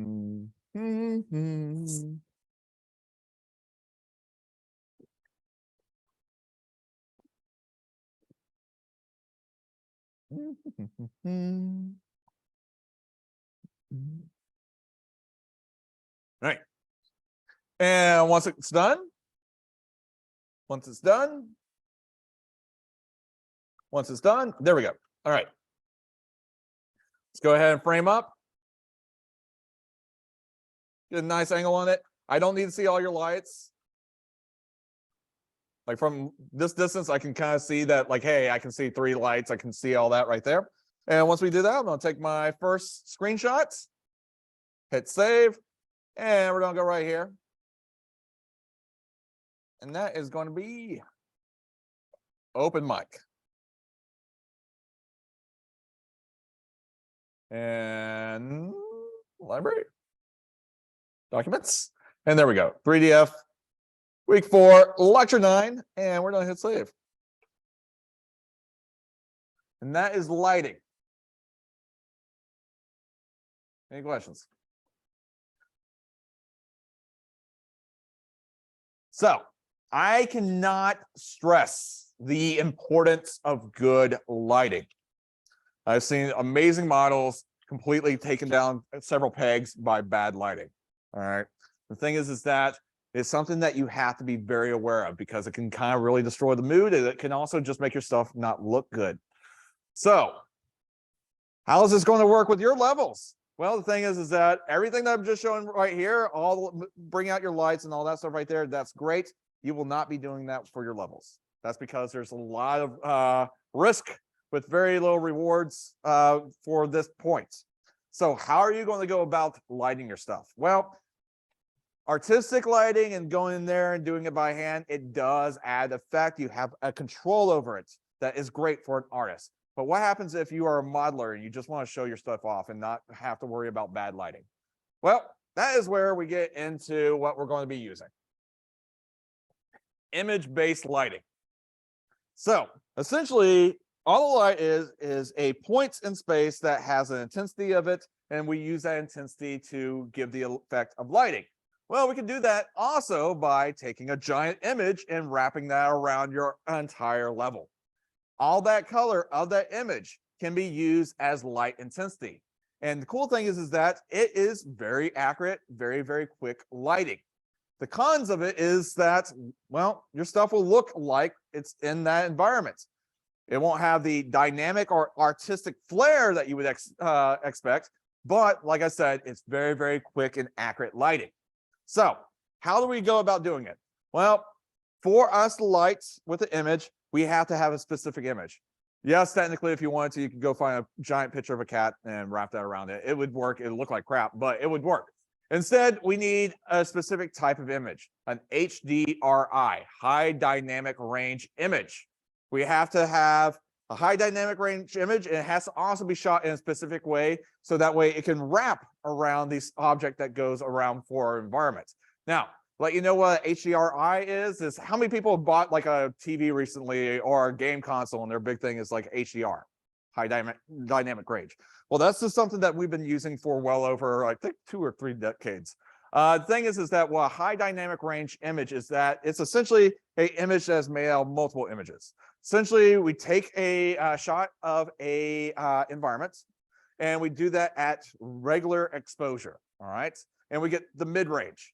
And then we overexpose it to get the details that would technically be too dark. And then we underexpose it so we can get the details that would typically be too bright. And then we take the best of all that information and make this super image, allowing us to get really, really nice lighting. So let's go ahead and show you how we're going to do it inside of Unreal. So I'm going to go right here in Unreal. I'm going to exit. Don't save. You may want to save, but I'm not going to save.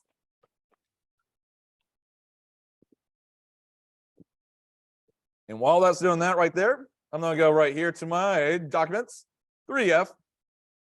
I'm going to go back into week 3. I'm going to go into lecture 8, and I'm going to grab that final setup. Copy. Now I'm going to go ahead and go to week 4, lecture 9. I'm going to paste that in here. Once it gets done pasting, I'm going to name it lighting setup.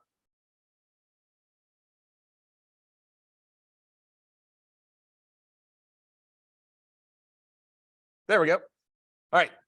So then I have that all positioned in here. And the reason why I want to do that is just so that like we can kind of take it in stages. So if you need to go back to the prior one, I like to have those kind of like, organized like that. Also, they're about like 150 megabytes, so we can make as many duplicates as we want. Y'all, I think, have like a terabyte in your computers. All right. So from here, I'm hearing myself. Hi. All right. So I thought I was going crazy for a second. All right. So we're going to go, and I am going to locate that. Lecture 9. Lighting setup. Grab this.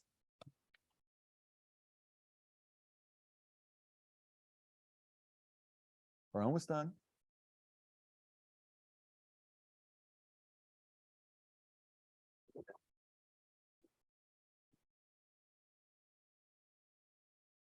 See if anybody's sleeping. All right. So we got that right there. And first thing that we want to do before we do anything else is right here. If we look in our outliner, once we have this loaded, and again, this is going to be in both the first person shooter one or the third person one that you picked, but you should see a folder that says lighting, delete later. Later is now. All right. So we're going to go ahead and remove this. So I'm going to go ahead, select that skylight, hit delete, go right here to atmospheric fog, delete that. And then I'm going to delete that folder. You want to do it in that order because if you delete the folder, it's just going to take those two lights that are inside them and just put them somewhere else inside of your outliner. So delete stuff inside the folder and then delete the folder. Now, once we do that, let's go into lighting. And if we look, there is no HDRI or image-based lighting right here. That's because by default, my Unreal does not have it turned on. So to activate that, I'm going to go right here to Window. And right next to Window, I'm going to go to Edit and go to Plugins. Edit, Plugins. Inside of Plugins, I'm going to search HDRI. And what we want to do is enable this. So we go into Plugins, Edit, Plugins, search for HDRI, and we will find HDRI backdrop, and we're going to hit enabled. Now, it has to restart before it enables. It's okay for us because we've just opened this. So I'm going to go right here, restart now. Save selected.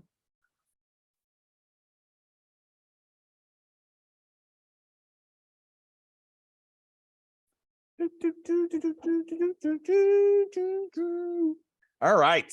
So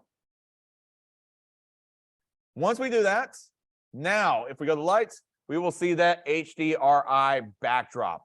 And what we can do is now drag it in right there. And once we do that, now our stuff looks like it is now in the middle of that pasture. We're getting that nice lighting. It's accurate. Is it artistic and fancy? No, but it doesn't look bad. It is enough there to hold up and not really take away from our models. Now, with that there, let's talk about a couple things. One, realize that this is not your world, all right? Especially if you do this in computer animation and rendering. You will bring in a sphere, and the thing is that an IBL, or image-based lighting, its only job is to light. And 9 times out of 10, when you go to render, you won't actually see the background whatsoever because its job is to only light the subject. It's not to actually be our actual environment. So the main reason why I'm bringing that up is do not get too caught up in the fact that it is this smeary looking object. It's not supposed to be our background. It's just a byproduct that we don't have a lot going on, that it is kind of our background.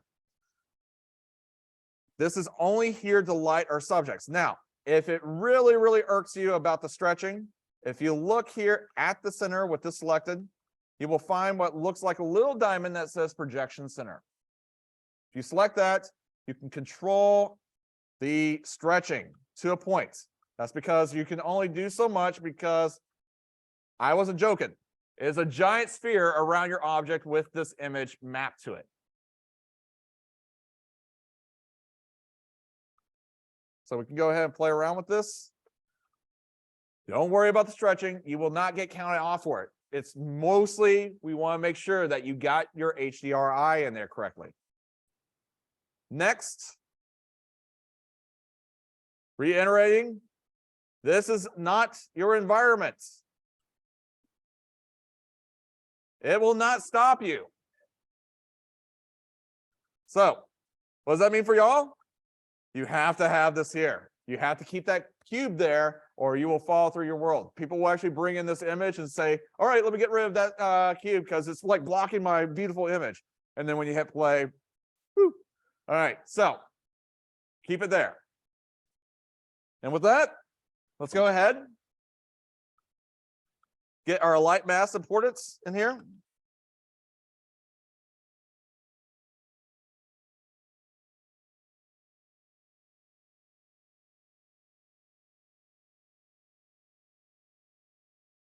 And then I'm going to scale this up. Get it over.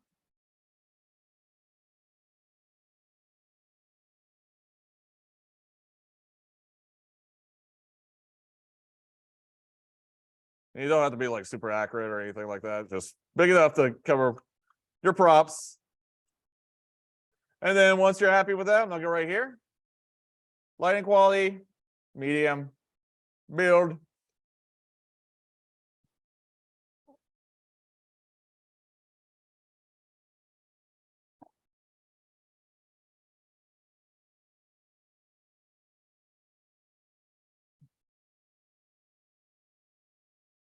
What's up?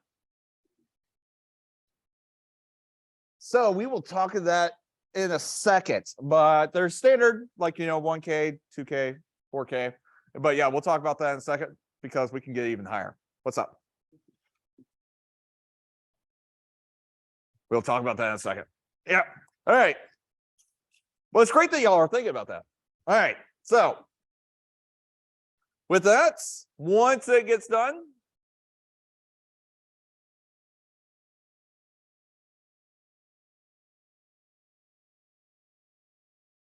there we go.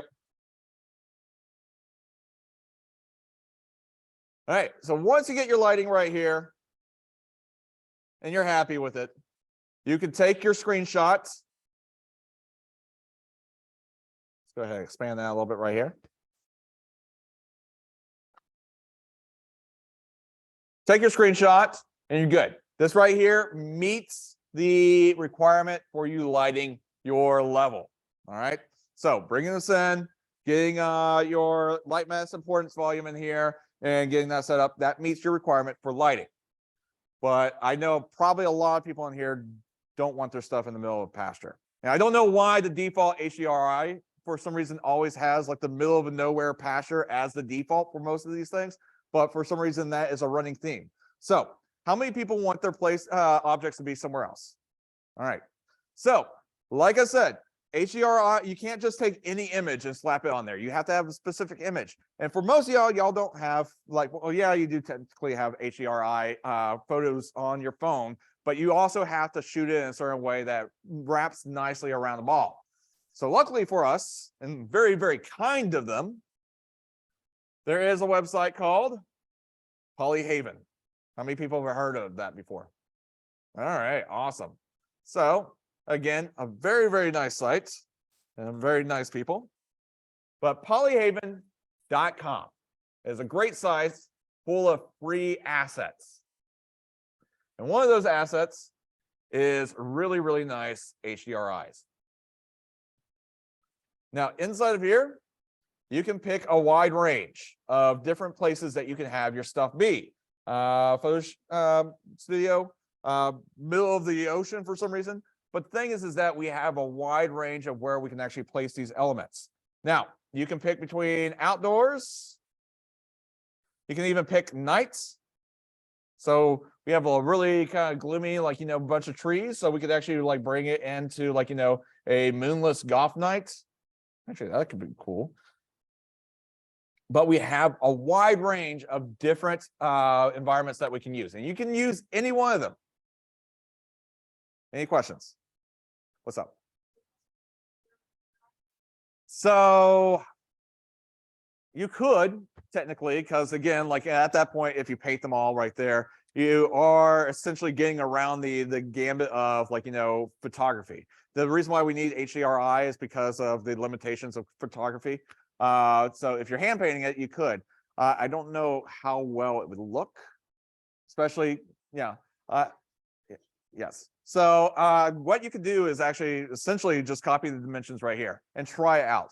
Now for our project, make sure that you're using one of these or an actual one right there. But if you want to play around for your own, go for it. Because again, you would have to, like, if you wanted to, like, for some reason, do the Van Gogh, like Starry Sky or something like that right there, you would obviously have to hand paint something like that. Probably even got the wrong artist. But anyway. Now, with that said, let's go right here and grab some cool. All right, street lamp. That looks cool. All right. So once we pick the one that we want, First, we need to make sure that we are using HDR and not EXR. By default, Unreal doesn't support EXR. Just let you know what EXR is. It is a file format on steroids. All right, you will learn about that once you get into compositing. But with that said, I'm gonna go right here and go to HDR. Likewise, right here we have 4K. And the thing is that we can get on some of these all the way up to 24K. Very, very big image. And there's a problem.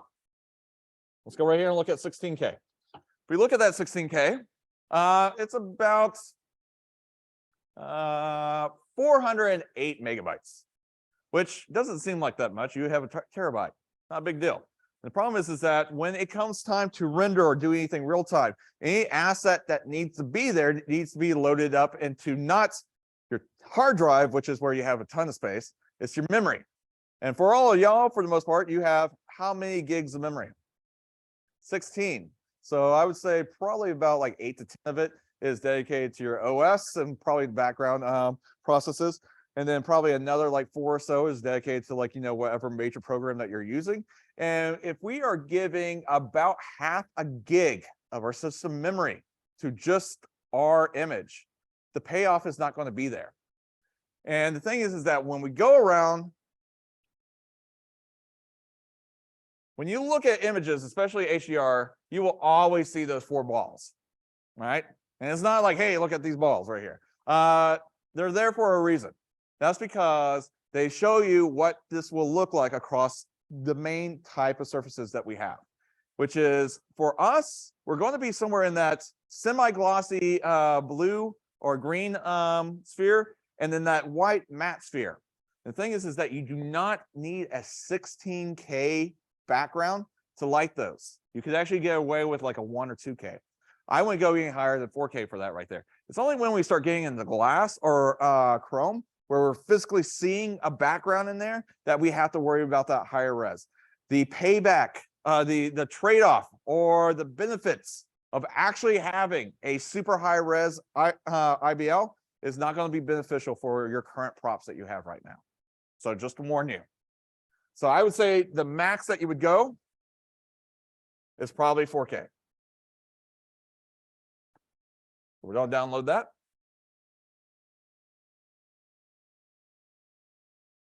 And once we download that, I'll go ahead and show that in folder.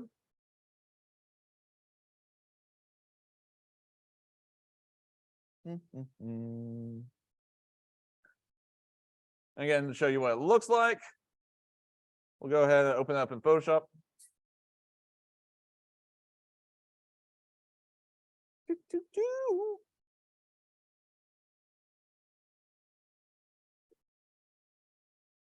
So yeah, that. Big giant image, and if you look at all that swirling right there, that is because of it being shot in a way that it can map to a round spherical-like object. Now, with that, to bring it in here, I'm gonna go right here and make sure I have all my filters turned off. And I'd like to go right here to my content folder.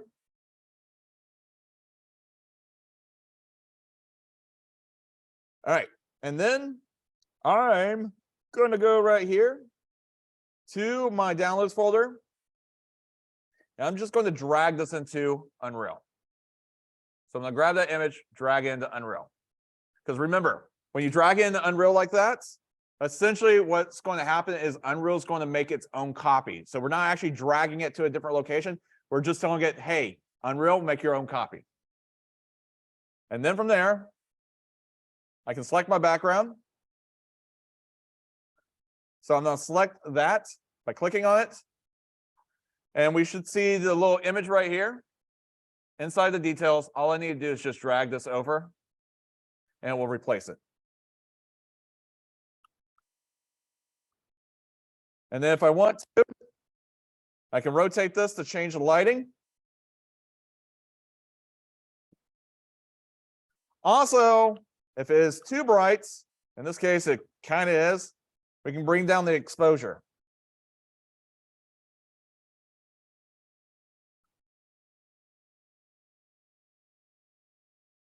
And once we're happy,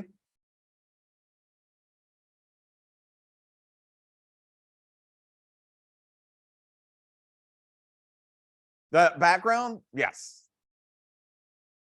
So again, that's why you don't worry about how it looks right there. The main thing that we're trying to take from this right here is the actual lighting that it's giving. What's up?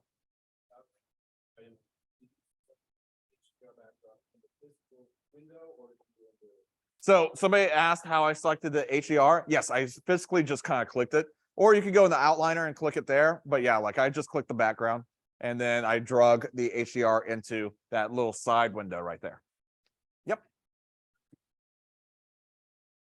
And now if you're happy with your lighting,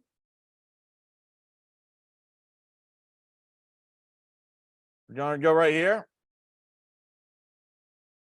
and hit build one last time.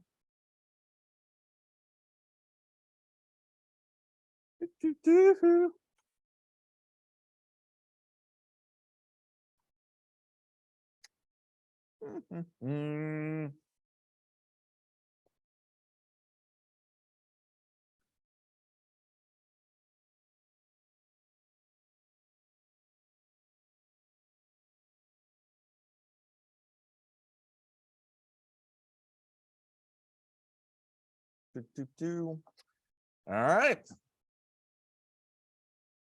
And now we can go ahead and take a screenshot. File, save as, lighting.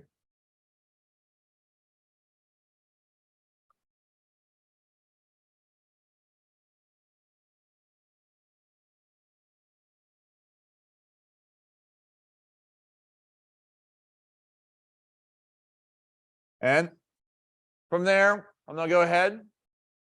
After I take my screenshot, I'm gonna get this ready. I'm gonna go file, save current as, and instead of prop setup, let's go ahead and name this lighting setup.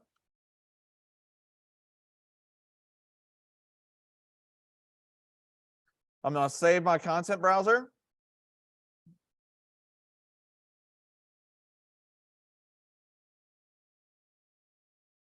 Now paranoia, I'm gonna just go ahead and hit this with another save all. And then like we did with our props, remember, when we open this up, it's going to open up a level by default. Well, now that we're at this stage, I want this to be opened up as default. So that way it's ready for us on Friday. So I'm gonna go right here to edit, project settings. And then I'm gonna go right here to map and modes. I'm gonna switch prop setup now to lighting setup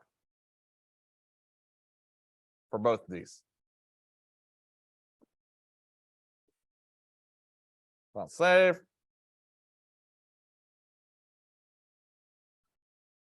And then that is it. That's all that I had for you today. Any questions? So with this right here, you should start noticing that, yes, we are steadily walking you towards that finish line. So again, remember, if you are somebody who is still working on your props, they may not be eligible for credit, but also at the same time, you're still going to need them. You're going to need them with textures and everything. So everything is going to become one big project. So we did the lighting today. Your Lego Man, which is due tonight, you want to make sure that you have the primary form, the secondary form, and UV'd. This week is when you're going to texture it. Now, again, like I said, on Wednesday, we're going to go over the key attributes that you're going to have to show us, the key traits that you have to utilize. But as long as you utilize them, you get a wide range of what you can do. So in this case right here, we've had tons of different examples, and all of these right here are completely different from each other, but each one of them shows a key attribute, all the key attributes that we are looking for. And we'll talk about those key attributes that we need to see on Wednesday. So you want to make sure that you have Substance Painter installed, ready to go. So that way, when we go ahead and start doing that lecture project, it will actually be a surrogate project that will show you everything that you need to know to go ahead and apply it to your Lego Man. On Friday is going to be the last wrap up, which is we're going to go over how we render, how we get our stuff out of Substance Painter into Unreal. And then finally, we will also talk about you and how to approach the rest of your degree program here and also get ready and thinking about you in the industry.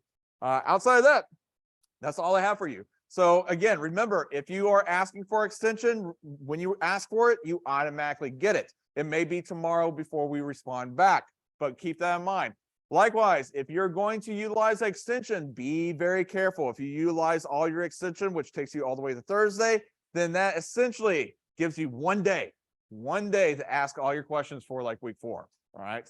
So make sure that you utilize all the different resources. Make sure that campus, you're utilizing your lab, also both campus and online, that you're utilizing all the support sessions that we have scheduled throughout the week on Discord. Outside of that, campus, be back at 5. Other than that, y'all take care. See you on Wednesday. What's up? So I'm trying to review these. Yes. And I need to do the other one too, like if